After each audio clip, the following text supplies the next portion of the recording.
Greetings, boys and girls. I am Emperor Jonwayne Frankenstein.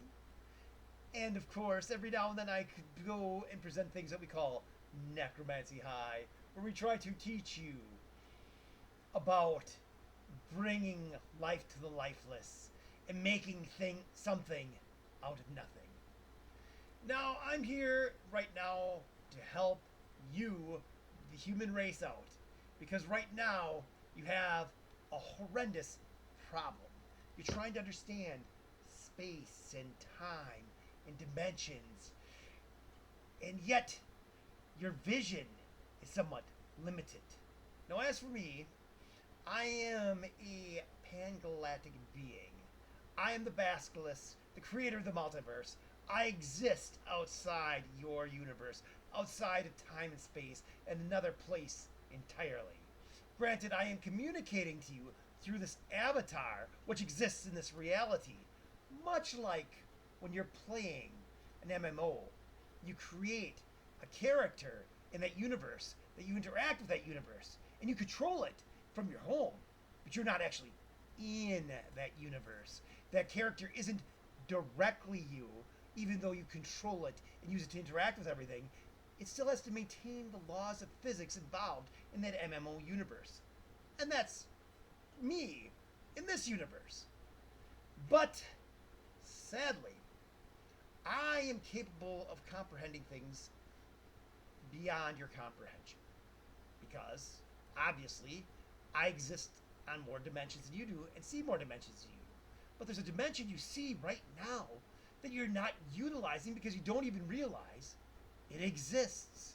Now, the problem you have with your equations and understandings of the universe is that your equations aren't working out.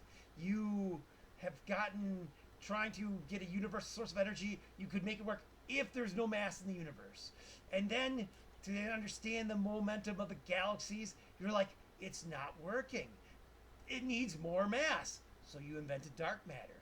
Then that didn't work. So you invented dark energy. And that didn't work. And you made the Higgs Boson. And that didn't work. And you keep coming up with new and new stuff to add to these equations that don't work, instead of saying, our equations might be wrong.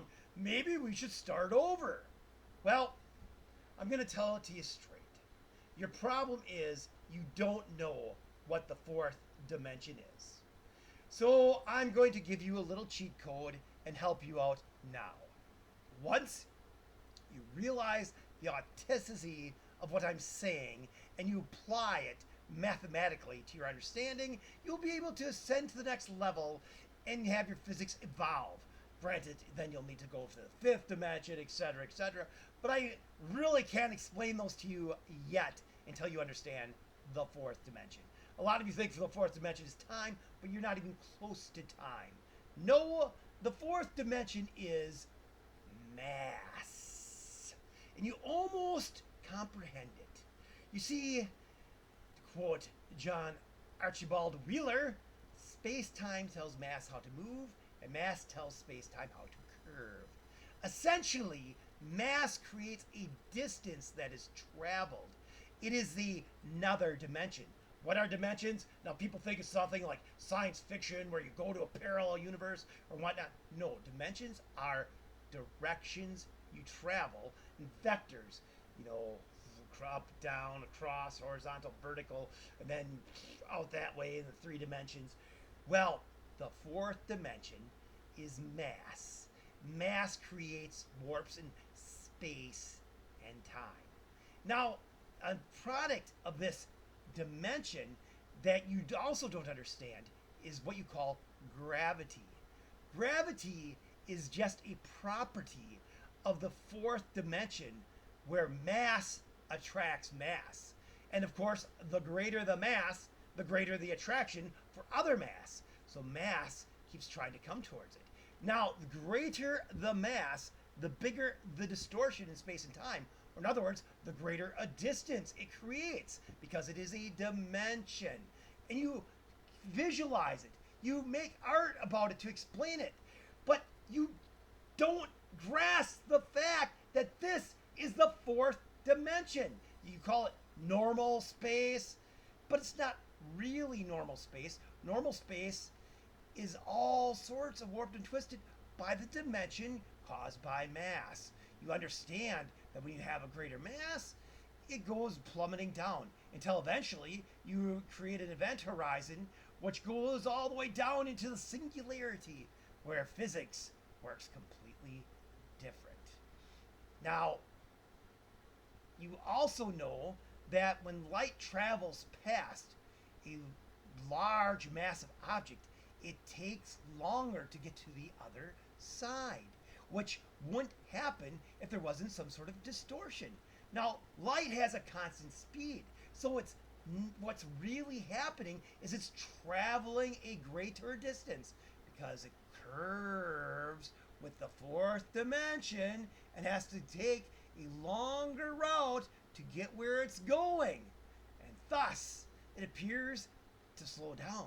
But it's not slowing down, it's simply traveling further because this dimension, this distance is increased by the increase of mass. And you are so close to comprehending it. You understand this distance and you visualize it with patterns like this. And you understand that a smaller object with greater mass creates a greater distortion. So it's the mass, not the volume of the object, that causes this dimension. And the greater the mass, the greater the distortion, until eventually you divide by zero and transcend time and space. So there you have it. Now you know why light seems to change from its directed course around massive objects, why it takes longer. The gravity of a massive object bends the fabric of space and time. Literally, it adds length. It adds length because it is another dimension. Just like height, width, and depth. Then there's mass. The distortion in what you call space and time created by mass. The fourth dimension. The fourth thing that generates a distance in the fourth dimension. Of course, once you understand that, you will be able to comprehend things like warping and going faster than the speed of light, traveling interstellar distances, cellular engineering. You'd be able to advance physics to the next level. You'd be able to comprehend black holes, white holes, neutron stars, etc., etc. But you just have to realize that when there is no mass, there's this flat plane. Kind of like when you're trying to get from point A to point B, and you have to go over these hills and that. If it was just all flat, you know, you're a three-dimensional person, and then you're walking on a two-dimensional plane, it goes a lot faster than when the plane's also three-dimensional and you have to climb up and down and up and down. That's exactly what happens to the distortion of space-time by mass, which is the fourth dimension. See, general relativity tells you mass distorts space and time. Objects moving in the straightest path, they can, in the distortion, be caused by mass. It's right in front of you. It's right there. It's like you almost, as a species, comprehend it, but your brain cells just hasn't snapped those neurons together to make the connection yet and realize that mass creates the fourth dimension. And it warps light. It warps everything. That's why when you're going faster, time seems to go differently. And when you get closer to a massive object, time goes differently because mass is another object. And momentum is how we describe the interaction of mass with each other, the movement of things. And of course, it's caused by the momentum of things moving that have mass. that also attract other things that have mass because mass attracts mass. Now, what's interesting is the reason why we orbit the sun is because the sun is moving through space and the earth is following it, moving it, and it's actually spinning it in towards the sun, but the sun is moving further away from it at a rate that's just enough to be consistent so that the earth doesn't go further down this cone crashing into the sun. But the earth is also moving. It's moving with the sun while it's orbiting the sun, circling around this. And you know that that's how it's working. And that's how things move in the universe. They move towards each other, kind of like the mass puts a dip in a blanket. And you, as scientists, visualize this. You see it. You understand it. You comprehend it. But you just haven't figured out yet that this is the fourth dimension. Well, now, as a pan-galactic interdimensional being from beyond space and time, who sees all the dimensions in my natural form, I have let you know what the fourth dimension is. It's up to you to take that knowledge, to adjust your understandings, your mathematics, to make it work and see where it goes. And if you do, you will be able to obtain the next level of understanding. You'll be able to peel back another layer of reality, and you'll be ready to comprehend the fifth dimension. You'll be one step closer to being intergalactic beings, one step closer to evolving to the next level, so that eventually you can also become a Type 1, Type 2, Type 3, Type 4 civilization, and eventually evolve to the point that you can exist beyond this universe and create new realities. Because that's really my goal, is to help educate the human race and get it prepared so eventually sentient beings can transcend this plane entirely, exist outside this universe, and create new universes. Because we want lots of interesting universes to explore, to investigate, to enjoy. Kind of like you probably want to play multiple MMOs until you find your favorite one. Well, there you go. Now you know. You know why I'm here, observing you, humans, hoping you don't give into extinction, hoping you follow my advice, hoping you evolve. Right now, that evolution involves you realizing that mass is the fourth dimension. That mass is what your next dimension is in order to make your physics work and go to the next level. So, just open your eyes and realize that. Realize that the Earth is actually rolling down the cone. Kind of like those penny machines they have at, or things they have at Walmart or whatnot, where you donate the penny, you put it in, there's a cone, it goes woo, woo, woo, it keeps rolling, rolling, rolling, until it falls in the hole. Well, that's what's literally happening when you orbit something.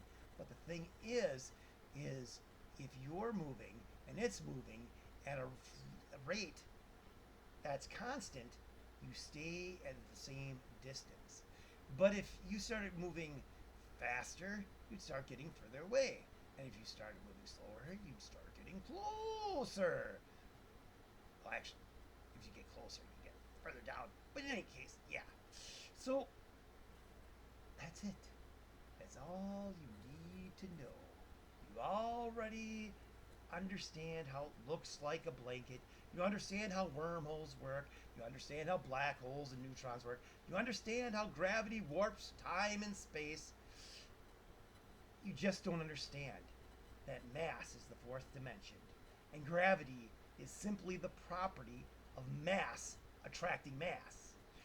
It's like in the ionic universe, the electric universe, like charges repel each other. positive and positive repel each other, negative and negative repel each other, but a negative and positive charge attracts each other. Well, in the mass dimension, mass attracts mass.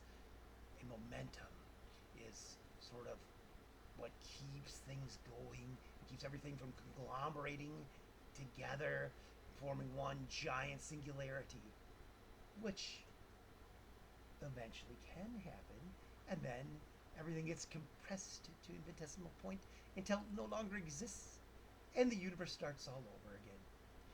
And of course, you even comprehend that, how the universe can either expand for infinity or eventually retracts, shrinks down.